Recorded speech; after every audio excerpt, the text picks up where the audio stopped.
പിതാവിൻ്റെയും പുത്രൻ്റെയും പരിശുദ്ധാത്മാവിൻ്റെയും നാമത്തിൽ ആമേൻ. പ്രിയപ്പെട്ടവരെ, ഇന്ന് ഡിസംബർ 3 തീയതിയാണ്. ഒരു മഹാവിശുദ്ധൻ്റെ ഓർമ്മ ദിനമാണ്. ഫ്രാൻസിസ് സേവ്യറിൻ്റെ നല്ല ഓർമ്മകൾ സൂക്ഷിക്കുന്ന ഒരാളാണ് ഞാൻ. കാരണം ഞാൻ കടലിൽ കുറേ കൺവെൻഷൻ നടത്തിയിട്ടുണ്ട്, 10 കൊല്ലം. അപ്പോൾ ഫ്രാൻസിസ് സേവ്യറിൻ്റെ അതേ സർപ്ലൈസും അതേ സ്റ്റോളും അതേ കുരിശുരൂപം പിടിച്ചാണ് 10 കൊല്ലം ശുശ്രൂഷ ചെയ്തത്. അത് തീരത്തിൻ്റെ അപ്പോസ്തലനായിരുന്നു ഫ്രാൻസിസ് സേവ്യർ. ആ ശുശ്രൂഷ കഴിഞ്ഞപ്പോൾ 2000 ആയി, 90 തൊട്ട് 2000 വരെ. അത് കഴിഞ്ഞാണ് ഞാൻ കൃപാസനത്തിൽ, അന്ന് ഒരു 17 സെൻറ്റ് സ്ഥലം അവിടെ ഉണ്ടായിരുന്നു, അവിടെ കൊണ്ടുവന്ന് കുരിശ് കുത്തിയതാണ് ഇന്നത്തെ കൃപാസനം നമ്മൾ കാണുന്നത്. അതൊക്കെ മുമ്പ് ഞാൻ ഇവിടെ വരുന്ന മുമ്പ് ചെയ്തൊരു പരിപാടിയുണ്ട്.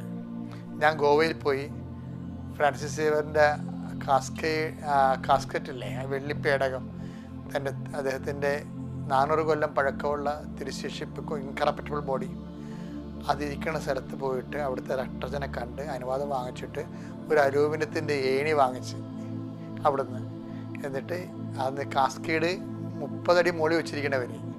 ഇപ്പം ഈ ദിവസങ്ങളിൽ അവരെ എടുത്ത് പുറത്ത് കൊണ്ടുവന്ന് പ്രദർശനം വെച്ച് 12 കൊല്ലം കൂടെ എടുക്കത്തുള്ളൂ. അപ്പം ആ ഏണിയെ കൂടി ഞാൻ കയറി കാലിൻ്റെ ഭാഗത്ത് ആ കാസ്കറ്റിൻ്റെ മോളിരിക്കണ കാസ്കറ്റിൻ്റെ അകത്താണ് ബോഡി ഇരിക്കണേ. എൻ്റെ കാലിൻ്റെ ഭാഗത്ത് നോക്കിയിട്ട് ഏണി വെച്ച് കയറിയിട്ട് ഏണിയെ കൂടി ഞാൻ കയറി, ഒറ്റയ്ക്ക് കയറി. ഭയങ്കര പാടായിരുന്നു. കയറി അവിടെ ചെന്നിട്ട് ഈ കാലിൻ്റെ അവിടെ തൊട്ടിട്ട് തല വെച്ച്, എന്നുവെച്ചാൽ ആ കാൽ ചവിട്ടിയാണ് ആ വിശുദ്ധൻ ഈ കടൽവരത്ത് മുഴുവൻ നടന്നത്. പിന്നെ അങ്ങ് വേളാങ്കണ്ണി വരെ നടന്നു. വേളാങ്കണ്ണിയിൽ മൈലാപ്പൂരിൽ നിന്ന് 3 മാസത്തോളം പ്രാർത്ഥിച്ചപ്പോഴാണ് ചൈനയിലേക്ക് പോകാനുള്ള അനുവാദം കിട്ടിയത്. അപ്പം മിഷൻ കൊണ്ട് കത്തണം വിശ്വാസികളെ. നമുക്ക് വിഷയത്തിലേക്ക് വരാം. അപ്പം ഞാൻ പറയാം. കാര്യം ഫ്രാൻസിസ് സേവ്യർ പൗലോസ് അപ്പോസ്തലൻ കഴിഞ്ഞ പിന്നെ ലോകം കണ്ട ഏറ്റവും വലിയ മിഷണറിയാണ്. Come to the point. പ്രത്യക്ഷീണ പ്രാർത്ഥന. സന്തോഷത്തോടെ പ്രാർത്ഥിക്കാൻ തുടങ്ങുക. അമ്മേ പരിശുദ്ധ അമ്മേ, അമ്മേ പരിശുദ്ധ അമ്മേ, ദൈവമാതാവേ, അന്ന് അങ്ങ് കൃപാസനത്തിൽ പ്രത്യക്ഷപ്പെട്ട് വരാൻ പോകുന്ന മഹാദുരന്തത്തിൽ നിന്ന് രക്ഷപ്പെടാനും എല്ലാവർക്കും വേണ്ടി പ്രാർത്ഥിക്കുവാനും ആവശ്യപ്പെട്ടിട്ട് 20 വർഷം തികയുന്ന ഈ വേളയിൽ കൃപാസനത്തിലൂടെ ഞങ്ങൾക്കും ഈ ദേശത്തിനും അങ്ങ് മധ്യസ്ഥം തേടി തന്ന എല്ലാ അനുഗ്രഹങ്ങൾക്കും കൃപകൾക്കും ഞങ്ങളിപ്പോൾ ഹൃദയം നിറഞ്ഞ നന്ദി പറയുന്നു. അമ്മേ പരിശുദ്ധ അമ്മേ, ജപമാല മാതാവേ, സകല കൃപാസനം പ്രാർത്ഥനകളോടും ചേർത്ത് ഞങ്ങളിപ്പോൾ പ്രാർത്ഥിക്കുന്ന ഈ കുടുംബത്തിന്റെ പ്രത്യേക നിയോഗം, ഇന്നത്തെ നിയോഗമാണ് സമർപ്പിക്കേണ്ടത്. അത് വളരെ വിശ്വാസത്തോടെ കൈകൾ കൂപ്പി കണ്ണടച്ച് ശിരസ് നമിച്ചാണ് നിയോഗം സമർപ്പിക്കേണ്ടത്.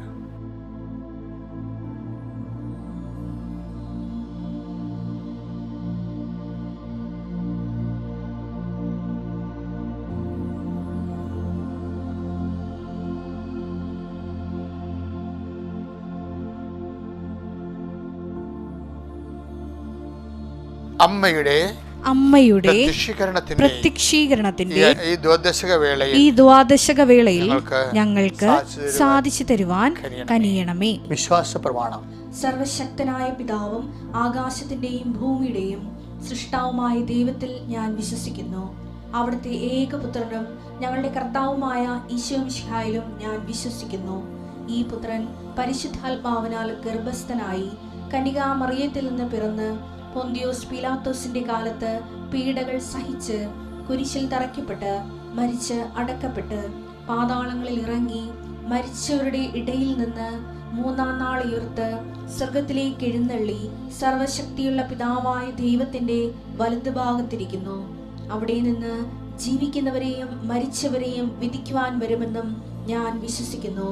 പരിശുദ്ധാത്മാവിലും ഞാൻ വിശ്വസിക്കുന്നു. വിശുദ്ധ കത്തോലിക്കാ സഭയിലും പുണ്യവാന്മാരുടെ ഐക്യത്തിലും പാപങ്ങളുടെ മോചനത്തിലും ശരീരത്തിന്റെ ഉയർപ്പിലും നിത്യമായ ജീവിതത്തിലും ഞാൻ വിശ്വസിക്കുന്നു. ആമേൻ. സുഖസ്ഥനായ ഞങ്ങളുടെ പിതാവേ, അങ്ങയുടെ നാമം പൂജിതമാകണമേ. അങ്ങയുടെ രാജ്യം വരണമേ. അങ്ങയുടെ തിരുമനസ് സ്വർഗത്തിലെ പോലെ ഭൂമിയിലും ആകണമേ. അന്നു വേണ്ടുന്ന ആഹാരം ഇന്ന് ഞങ്ങൾക്ക് തരണമേ. ഞങ്ങളോട് തെറ്റ് ചെയ്യുന്നവരോട് ഞങ്ങൾ ക്ഷമിക്കുന്നത് പോലെ ഞങ്ങളുടെ തെറ്റുകൾ ഞങ്ങളോടും ക്ഷമിക്കണമേ. ഞങ്ങളെ പ്രലോഭനത്തിൽ ഉൾപ്പെടുത്തരുതേ, തിന്മയിൽ ഞങ്ങൾ രക്ഷിക്കണമേ. ആമേൻ. നന്മ നിറഞ്ഞ മറിയമേ, സ്വസ്തി. കർത്താവ് അങ്ങയുടെ കൂടെ സ്ത്രീകളിൽ അങ്ങ് അനുഗ്രഹിക്കപ്പെട്ടവളാകുന്നു. അങ്ങയുടെ ഉദരത്തിൻ ഫലമായി ഈശോ അനുഗ്രഹിക്കപ്പെട്ടവനാകുന്നു. പരിശുദ്ധ മറിയമേ, തമ്പുരാന്റെ അമ്മേ, പാപികളായ ഞങ്ങൾക്ക് വേണ്ടി ഇപ്പോഴും ഞങ്ങളുടെ മരണസമയത്തും തമ്പുരാനോട് അപേക്ഷിക്കണമേ. ആമേൻ. പ്രിയപ്പെട്ടവരെ, നമ്മൾ ഈ പ്രത്യക്ഷീകരണ പ്രാർത്ഥന എന്ന് കഴിഞ്ഞാൽ പിന്നെയുള്ളത് ഫീഡിംഗ് പ്രെയർ എന്ന് പറയും. ഇന്നത്തെ മുഴുവൻ വിഷയങ്ങളെ കർത്താവിൻ്റെ നിയന്ത്രണത്തിൽ കൊണ്ടുവരുന്നതിനാണ് ഈ സമർപ്പണ പ്രാർത്ഥന, ദിനാദ്യ സമർപ്പണ പ്രാർത്ഥന. അപ്പോൾ നമ്മൾ ഗ്യാരണ്ടീഡാണ്. കാര്യം കർത്താവിൻ്റെ നാമവും കർത്താവിൻ്റെ വിശുദ്ധമായ രക്തവും അമ്മയുടെ സാന്നിധ്യവുമാണ് ലോകത്തിലെ ഏറ്റവും ശക്തിയുടെ സ്രോതസ് എന്നാണ് ബിഷപ്പ് ഷീൻ പറയണത്. അതെല്ലാം കൂടി ഉള്ളതാണ് കൃപാസനം ഉടമ്പടി എന്നും പറയുന്നത്. അപ്പോൾ let us come to the prayer. കർത്താവേ, നിൻ്റെ ഉന്നതമായ നാമത്തിന് സ്വസ്ഥം ചെയ്യുന്നു. കർത്താവേ, നിൻ്റെ വിശുദ്ധ പൗരോഹിത്യത്തെ നീ മഹത്വപ്പെടുത്തണം. ആയിരക്കണക്കിന് മക്കളെ കൈകൾ കുപ്പി ഈ പ്രഭാതത്തിൽ അങ്ങയുടെ തിരുസന്നിധിയിൽ നിന്റെ നാമത്തിൽ ആശ്രയിച്ചുകൊണ്ട് നിൽക്കുന്ന കർത്താവേ, നിന്റെ തിരുമുറുവാർന്ന വലതുകരം മക്കളുടെ ശിരസിൽ വെക്കണം. സദ്ബന്ധങ്ങളിൽ കർത്താവിൻ്റെ രക്തം നിറയട്ടെ. മാംസപേശികളിൽ കർത്താവിൻ്റെ രക്തം നിറയട്ടെ. നിങ്ങളുടെ രക്തധമനികളിലെ ശരീര കോശങ്ങളിലെ കർത്താവിൻ്റെ രക്തം നിറയട്ടെ. കർത്താവെ, ആന്തരികമായ രോഗങ്ങൾ, ആന്തരിക അവയവത്തിൻ്റെ നിർവീക്യങ്ങൾ, സിസ്റ്റുകൾ, മുഴകൾ, ഉച്ച ഉള്ളങ്കാല് വരെ മനുഷ്യരെ ബാധിച്ച മുഴുവൻ രോഗങ്ങളും യേശുക്രിസ്തുവിൻ്റെ വിശുദ്ധമായ രക്തത്താൽ പൂർണ്ണമായി കഴുകി മാറ്റപ്പെടട്ടെ. അമ്മേ, പരിശുദ്ധമ്മ, ദേവമാതാവേ, അങ്ങനെ തിരുക്കുമാരനെ വിശ്വസിക്കുന്ന എല്ലാ മക്കളെയും നീ ആശീർവദിക്കുകയും അവർക്ക് വേണ്ടി മധ്യസ്ഥ പ്രാർത്ഥിക്കുകയും ചെയ്യണമേ. കർത്താവെ, മനസ്സിടിഞ്ഞ മക്കൾ അങ്ങയുടെ തിരുസന്നിധിയിലുണ്ട്. ഇപ്പോഴും കർത്താവെ, എഴുന്നേറ്റ് വരുമ്പോൾ തന്നെ പല ഭാരങ്ങൾ കൊണ്ട് മുഖം വിവരണമായ മക്കളുണ്ട്. കടക്കാരിൽ നിന്ന് വരേണ്ട ദിവസമുണ്ട്, കടം കൊടുക്കേണ്ട ദിവസം, കടം കൊടുത്തവർക്ക് തിരികെ കൊടുക്കേണ്ട അവസ്ഥയുണ്ട്. പല സർട്ടിഫിക്കറ്റുകൾക്ക് പോകേണ്ടതുണ്ട്. ചില കുടുംബത്തിൻ്റെ പല കാര്യങ്ങൾക്ക് വേണ്ടി റവന്യൂ ഓഫീസുകളിലും ഗവൺമെൻറ് ഓഫീസുകളിലും കോളേജുകളിലും സ്കൂളിലും ഒക്കെ പോകേണ്ടവരുണ്ട്. അവർ പോകുന്ന എല്ലാ നിയോഗങ്ങളും പരിശുദ്ധമ്മ ദേവമാതാവിൻ്റെ മാധ്യസ്ഥത്തിൽ ഈശോയുടെ നാമത്തിന് ഏൽപ്പിക്കുന്നു. കർത്താവ്, നിൻ്റെ നാമത്തിൽ ആശ്രയിച്ചവരാരും രക്ഷിക്കാൻ ഇടയാക്കിയിട്ടില്ല. കർത്താവിന് വലിയ കരുണ നിങ്ങളിലേക്ക് ആവശ്യിക്കട്ടെ. ശരീരം മുഴുവനും ചൊറിയുള്ളവരും സോറിയാസിസ് ഉള്ളവരും ചിരങ്ങുള്ളവരും ത്വക്ക് രോഗക്കാരെയും കർത്താവിൻ്റെ രക്തത്താൽ കഴുകപ്പെടട്ടെ. കുഞ്ചിയിൽ കറുത്തിരിക്കുന്നവരെ കാണുന്നുണ്ട്, അവരെയും കർത്താവ് അങ്ങ് സ്പർശിക്കണം പ്രാർത്ഥിക്കുന്നു. കർത്താവ്, നീർവീക്കമുള്ള ശരീരങ്ങൾ, കണ്ണിന് കാഴ്ച മങ്ങിയവർ, മുക്കിൽ നിന്ന് എപ്പോഴും വലിപ്പമുള്ളവർ, നവദോരങ്ങളിൽ നിന്നൊക്കെ രക്തം വന്നു പോകുന്നവർ, വ്യത്യസ്തമായ ആക്രമണത്തിലുള്ള ഒരു കർത്താവ്, ബാക്ടീരിയയുടെ വൈറസിൻ്റെ ആക്രമണത്തിൽ അകപ്പെട്ട് കിടക്കുന്ന, പനിച്ച് കിടക്കുന്നവർ, കർത്താവേ, നിൻ്റെ വിശുദ്ധമായ രക്തത്തെ മക്കൾ കഴുകണമെന്ന് പ്രാർത്ഥിക്കുന്നു.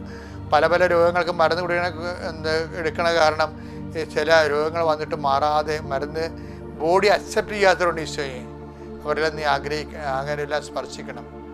കർത്താവ്, ആശുപത്രി കഴിയുന്നവർ, ബൈസ്റ്റാൻഡേഴ്സായിട്ട് നിന്നിട്ട് കർത്താവ് അതിൻ്റെ പേര് വിഷമിക്കുന്നവർ, പണമില്ലാത്തതുകൊണ്ട് ഈശോയെ പണം തേടിപ്പിടിക്കാൻ വേണ്ടി ഇന്ന് ഇറങ്ങണമെന്ന് വിചാരിച്ചുകൊണ്ടിരുന്നിട്ട് ആര് തരുമെന്ന് ആശങ്കയുള്ളവരുണ്ട്. കർത്താവെ, ഓരോരോ ജീവിത മാർഗങ്ങൾക്ക് വേണ്ടി കുഞ്ഞുങ്ങളെ പോറ്റാനും മക്കളെ പഠിപ്പിക്കാനും കല്യാണം കഴിച്ച് വിടാനും വീട് വെക്കാനും ഒക്കെ സാമ്പത്തികമായ മാർഗങ്ങൾ സ്രോതസ് അന്വേഷിക്കുന്ന, ജോലി അന്വേഷിക്കുന്നവരും കർത്താവെ, താൻ കിട്ടാനുള്ള ഇടങ്ങളിൽ നിന്ന് അത് വിത്ത് ഹെൽഡായി പോയിട്ടുള്ള അവിടെ ഉടക്കിപ്പോയിട്ടുള്ള എല്ലാ സംഭവങ്ങളും തിരികെ കിട്ടാൻ വേണ്ടി പ്രാർത്ഥിക്കുന്ന കർത്താവെ, ഓരോ മക്കളും മനഃപൂർവ്വം സഹായിക്കാത്തവരുണ്ട്, മനഃപൂർവ്വം ഇട്ട് നടത്തുന്നവരുണ്ട്.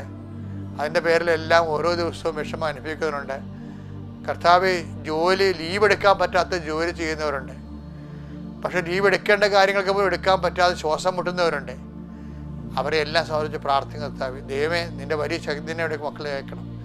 ഒരു ജോലിക്ക് വേണ്ടി പരിശ്രമിച്ചിട്ട് കർത്താവ് ഡേറ്റ് കിട്ടാത്തവരുണ്ട്. പല സമയത്തും വിഷമം അനുഭവിക്കുന്ന അങ്ങയുടെ മക്കളുണ്ട്. അവരെല്ലാം കർത്താവ് നിന്നിൽ ആശ്രയിക്കുന്നവൻ നാളെ നിന്നെ മഹത്വപ്പെടുത്താൻ ഇടയാക്കണം പ്രാർത്ഥിക്കുന്നു. എൻ്റെ കർത്താവിൻ്റെ ഉന്നതമായ നാമത്തിൽ സഭയുടെ അധികാരത്തെ കുരിശടയാളത്തിൽ ദൈവശക്തിയാൽ നിന്റെ പേരിലെ ദൈവം ഇന്ന് മഹത്വപ്പെടട്ടെ. ആമേൻ.